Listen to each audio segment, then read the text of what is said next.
antara dua supporter bola yang terjadi di Sragen, Jawa Tengah pada Sabtu pagi. Pasca kejadian, puluhan supporter ditangkap polisi guna dimintai keterangan. Bentrokan terjadi antara supporter Persebaya Surabaya dan Arema Malang. Bentrok terjadi saat salah satu rombongan supporter memasuki wilayah Sragen menuju Sleman, Yogyakarta. Selain menewaskan 2 orang, bentrok juga mengakibatkan kaca pecah di sejumlah kendaraan yang ditumpangi supporter. Aparat kepolisian Resort Sragen berhasil menangkap puluhan supporter yang menjadi dalang kerusuhan. Polisi juga menyita sejumlah senjata tajam seperti jir motor dan celurit yang dibawa oleh supporter. Polisi masih mendalami motif dari bentrokan 2 supporter bola ini.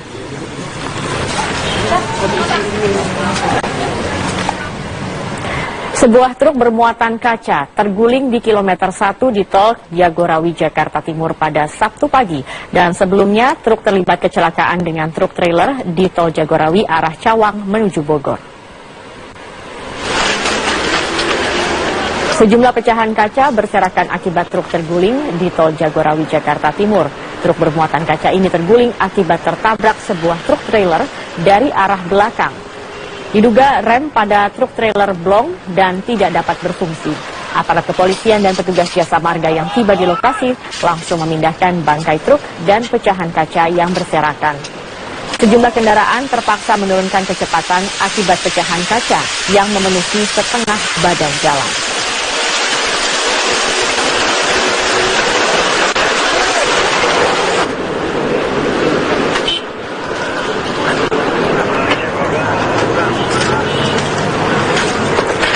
Beralih ke informasi dari Aceh, pemirsa, banjir yang merendam sekitar 12 kecamatan di Kabupaten Aceh Barat berdampak pada terhambatnya aktivitas belajar mengajar di sejumlah sekolah.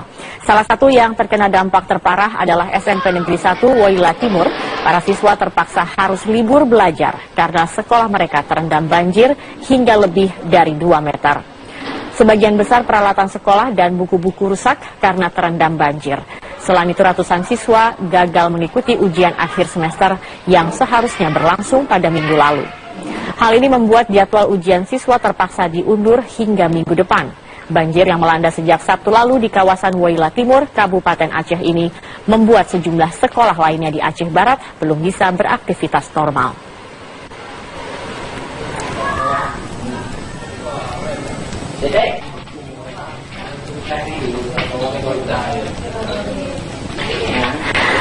Petugas kembali menemukan 1 korban tanah longsor di Desa Guntur Macan, Lombok Barat, Nusa Tenggara Barat. Total korban tewas berjumlah 4 orang, sementara 15 lainnya menderita luka berat dan ringan. Korban bernama Multazam, berusia 21 tahun, ditemukan setelah petugas menerjunkan alat berat dan anjing pelacak. Jenazah korban dibawa ke Rumah Sakit Gunung Sari. Dengan ditemukannya korban terakhir, maka proses pencarian korban dihentikan. Total ada 4 rumah yang tertimbun longsor dengan korban tewas berjumlah 4 orang. Otoritas belum dapat memastikan untuk mengevakuasi warga sekitar karena harus berkoordinasi dengan aparat. Longsor terjadi di Desa Guntur Macan, Kecamatan Gunung Sari, Kabupaten Lombok Barat. Ini terjadi pada Sabtu dini hari sekitar pukul 3 waktu Indonesia Tengah. Longsor disebabkan hujan deras yang turun sejak semalam.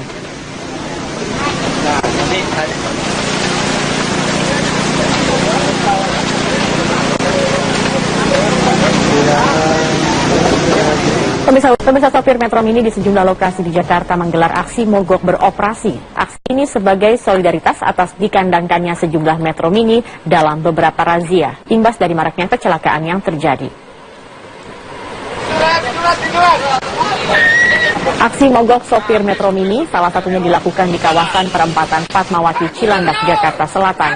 Sejak Sabtu siang, puluhan sopir dan kernet Metro Mini menggelar aksi mogok dengan membawa sejumlah spanduk kecaman atas razia yang dilakukan terhadap sejumlah Metro Mini. Aksi serupa juga tampak di sekitar jalur keluar terminal bus Blok M Kebayoran Baru. Tampak puluhan awak bus Metro Mini hanya duduk di pinggir ruas jalur sambil membawa spanduk-spanduk berisi kecaman atas kondisi Metro Mini saat ini yang kerap menjadi sasaran razia. Dampaknya tidak ada satupun bus Metro Mini yang terlihat dan banyak penumpang yang terlantar. Sementara itu di kawasan Pondok Kopi Jakarta Timur, sebanyak 4 trayek Metro Mini yang melintasi wilayah tersebut mogok beroperasi. Sejak Sabtu pagi, puluhan Metro Mini terparkir di Jalan Raya Igusti Ngurah Rai Pondok Kopi Jakarta Timur. Puluhan awak Metro Mini juga membentangkan spanduk yang bertuliskan kekecewaan mereka terhadap Pemprov DKI yang mewacanakan akan mencabut izin trayek Metro Mini. Aksi mogok yang dilakukan para sopir metro ini mengakibatkan para calon penumpang yang biasa menggunakan angkutan umum ini terlantar. Biar pemerintah tahu ya, bahwa biar pemerintah tahu bahwa mobil kita itu layak jalan. Lagian kita juga pajak kir semua kita penuhin kok. Tapi kenapa mobil kita di jalan ini kayak itu bayangan aja, setiap lewat Metro Mini langsung kandangin perahu buaya. berarti terganggu dengan adanya sering razia yang dilakukan oleh. Terganggu lagi, Pak.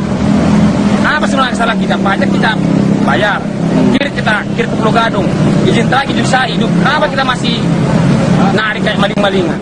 Alasan ada demo, terus mobilnya ini tidak boleh narik gitu. Kenapa nggak boleh narik? Nggak dari awal. Jadi kita sebagai penumpang yang merasa dirugikan gitu.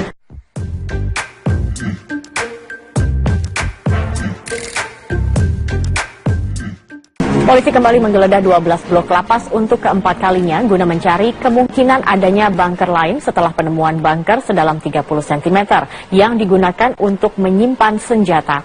Ratusan polisi dari Polres Badung, Satuan Brimob, dan TNI dari Kodim Badung menggeledah lapas Kerobokan pada Sabtu siang. Aparat yang menggeledah sebelumnya diberikan pengarahan teknis menggeledah agar pemeriksaan dilakukan secara detail untuk memastikan keberadaan senjata maupun narkoba. Ini merupakan penggeledahan keempat pasca bentrokan pada Kamis malam yang menewaskan 2 narapidana. Pada penggeledahan yang dilakukan Kamis malam pasca bentrokan, aparat menyita ratusan senjata tajam dan airsoft gun. Sementara pada penggeledahan Jumat siang dan Jumat malam, aparat menemukan 3 senjata api jenis revolver dan sejumlah senjata tajam. 4 narapidana telah ditetapkan sebagai tersangka bentrokan di Lapas Kerobokan dan berdasarkan hasil pengembangan, kemungkinan tersangka bertambah karena keempat tersangka menyebut nama narapidana lainnya. Ini ada yang di atas plafon. Nah, yang di atas plafon itu kita temukan kurang lebih 2 ons sabu. Kurang lebih 2 ons sabu. Semalam. Jadi semalam juga kami sudah serahkan kepada aparat kepolisian. Menteri Hukum dan HAM Yasona Lauli mengakui adanya beberapa masalah dalam lembaga pemasyarakatan di Indonesia. Oleh karena itu pemerintah berusaha untuk mengantisipasi permasalahan yang ada dengan membuat inovasi berupa teknologi informasi yang terpadu untuk memantau narapidana. Langsung pantau, langsung dilaporin. Standar kita langsung dilaporin, kalau tidak saya langsung kepada Dirjen. Ya, Dirjen terus langsung beritahu ke kita. Peristiwa di Bali, 2 orang meninggal, ya, 1 di dalam, 1 di luar. Ada pertikaian oknum oknum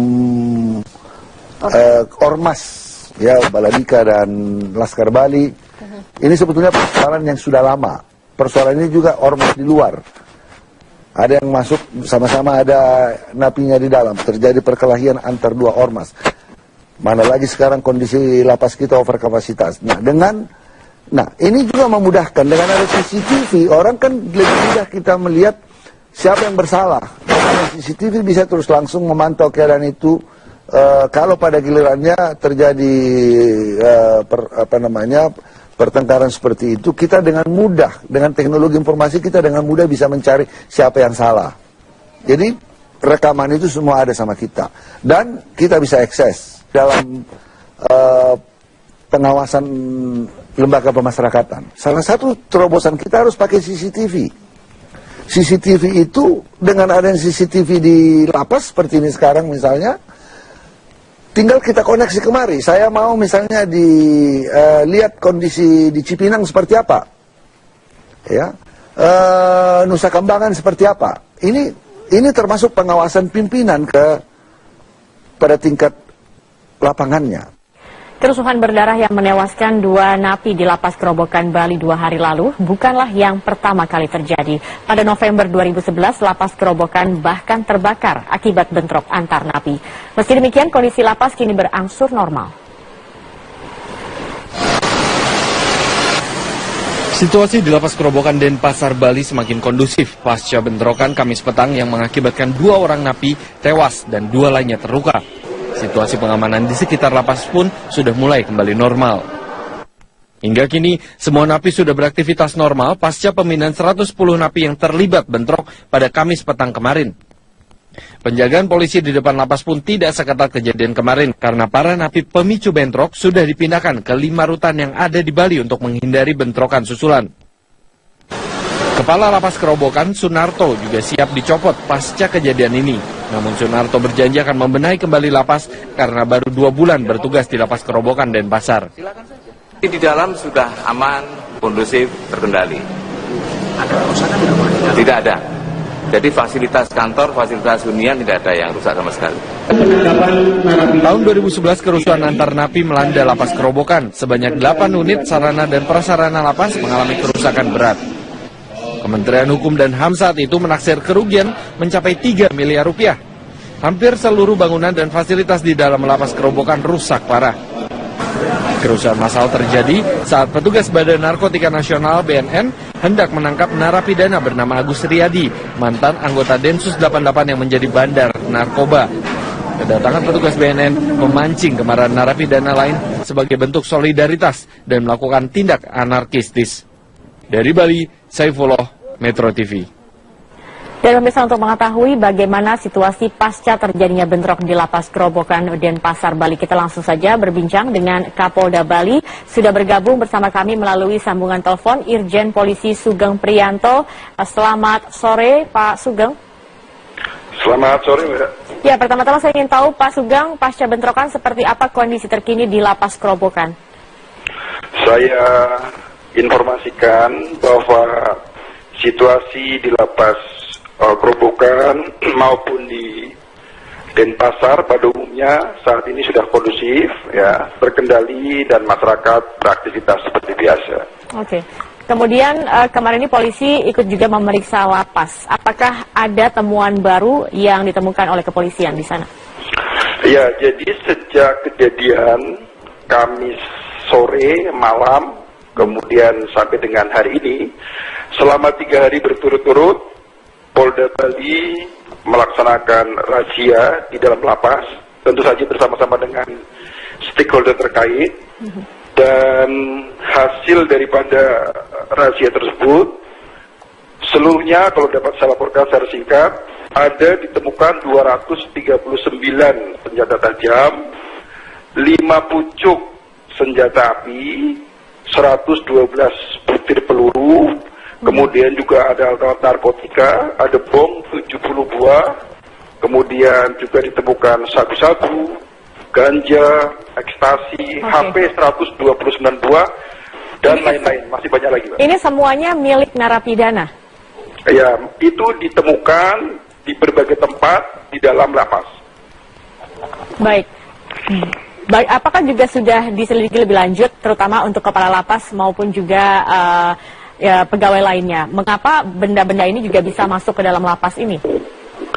Ya, kami akan melangkah ke sana. Tetapi sementara kami masih melakukan pemeriksaan terhadap para tersangka, para napi, dan fokus untuk mengungkap kasus pembunuhan. Tetapi bagaimana benda-benda ini bisa masuk ke dalam lapas, kami juga akan meminta keterangan petugas lapas. Baik, sudah ada 4 narapidana yang dijadikan tersangka. Apakah sudah dan dikatakan bahwa kemungkinan tersangka akan bertambah? Hingga saat ini apakah sudah ada penambahan tersangka atau masih 4, Pak Sugeng?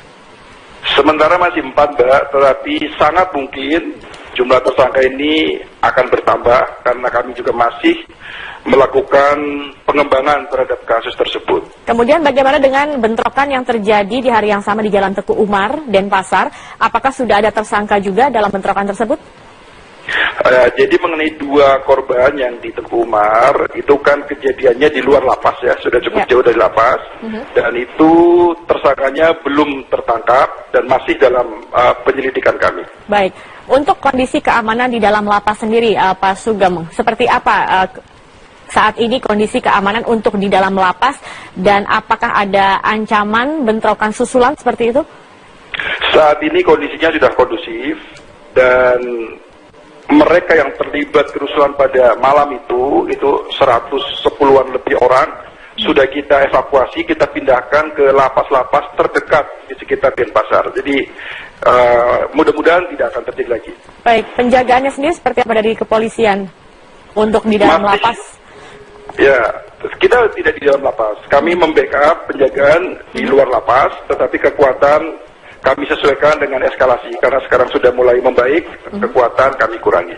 Oke, artinya pengamanan ini dilakukan di lingkungan sekitar.